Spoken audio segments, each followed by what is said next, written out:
The small town square was buzzing with its usual morning hum.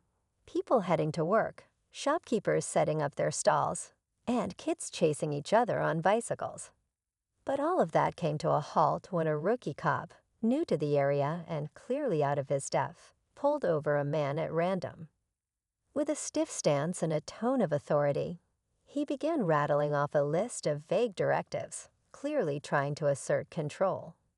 The onlookers watched with a mix of curiosity and disbelief as the man being questioned, calm but firm, started to challenge the officer's assumptions. What unfolded next wasn't a clash of egos, but an unexpected lesson in understanding the law and mutual respect. The crowd grew as people leaned in, eager to see how this would play out. Little did the clueless cop know he was about to get schooled in front of everyone. The man standing by his car wasn't just any passerby. He was a well-known local businessman, respected for his knowledge of community issues and his calm demeanor in tough situations.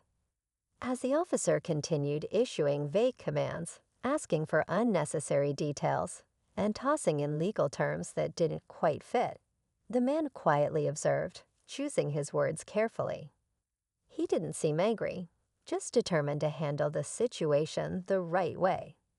A few bystanders started whispering, recognizing the businessman and sensing that the officer might be in over his head.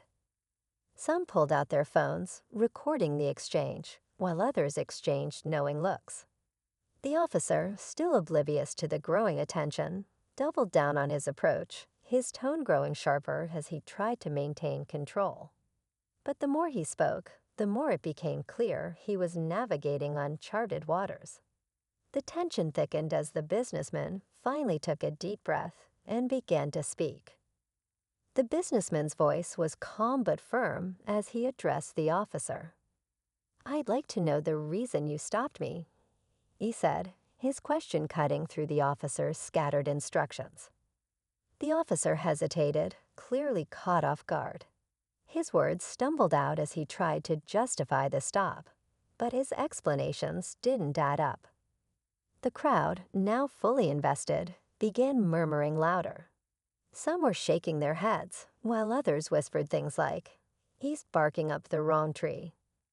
Meanwhile, a teenager recording the scene leaned over to an older man nearby and asked, "Do you think the cop even knows who that is?" The older man smirked.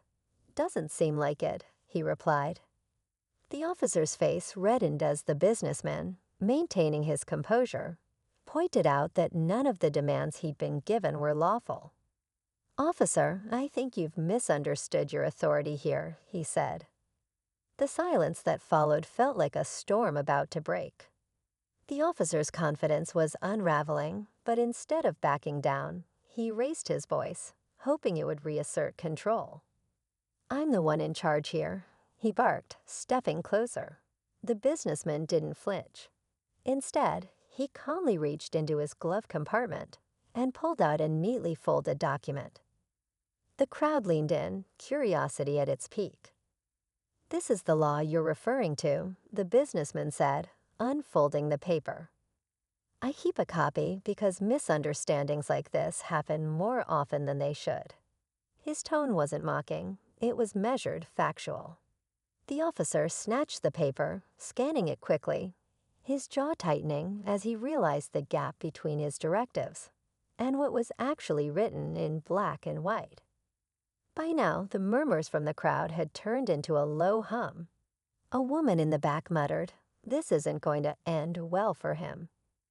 The tension reached a breaking point as the businessman took one step forward, locking eyes with the officer, and asked, "So, what's your next move?" The officer stared at the document, his eyes darting over the highlighted sections. His frustration was evident, but he still didn't want to back down. "I'll need to confirm this with my supervisor," he said, trying to regain some control of the situation. Just then, the sound of a car door closing caught everyone's attention. Another officer, older and more seasoned, approached the scene. He had clearly been monitoring the growing crowd and decided to step in. "What's going on here?" The senior officer asked, his gaze shifting between the rookie and the businessman. Before the rookie could speak, a voice from the crowd chimed in. He's making up rules. Someone shouted, drawing a few laughs. The businessman quickly intervened. No need for jokes. We're just trying to clear up some confusion, he said, though the senior officer could already sense something was off. The rookie fumbled to explain himself, but his vague responses didn't hold up under the senior officer's pointed questions. Meanwhile, the businessman stood silently, watching the exchange.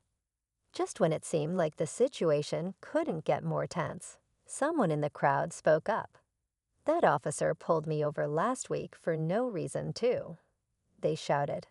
The murmurs in the crowd turned louder, and suddenly this wasn't just about one stop, it was about a pattern. The senior officer's expression darkened as he turned back to the rookie. We need to talk, he said, his tone sharp. The crowd watched intently, the air thick with anticipation. The rookie officer stammered, trying to explain himself to the senior officer, but it was clear he didn't have a solid answer. The senior officer turned to the businessman. Sir, I apologize for any inconvenience. We'll sort this out, he said firmly, attempting to diffuse the situation. The businessman nodded politely but added, It's not just about me. If others have had similar encounters, it might be worth looking into. Before the senior officer could respond, a young woman stepped forward from the crowd. He stopped me last month, too, she said, her voice steady but tinged with frustration. Another person quickly chimed in, followed by another. Suddenly, the focus shifted from the businessman to a much bigger issue. The rookie's face paled as the crowd's stories painted a picture of repeated overreach.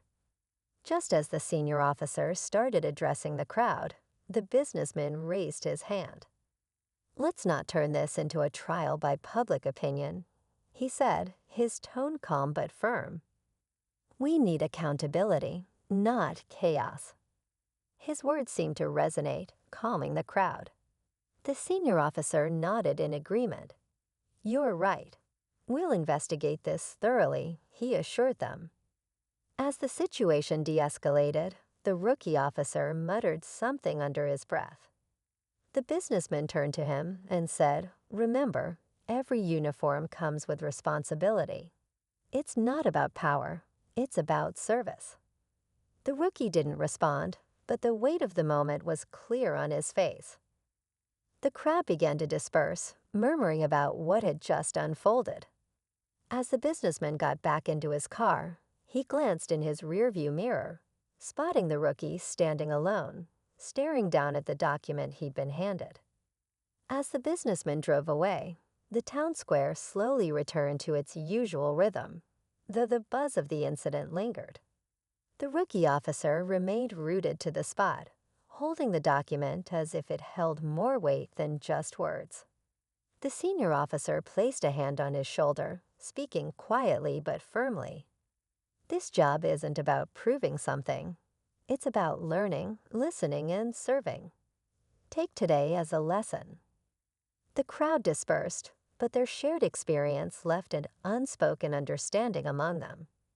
Conversations carried hints of hope that accountability might come from what had just unfolded. The young woman who had spoken up earlier walked away with a small smile, reassured by the businessman's calm resolve. For the businessman, it was another day of standing up for what was right. As he drove into the distance, he reflected on the moment, hoping it sparked change, not just for the officer, but for the community watching.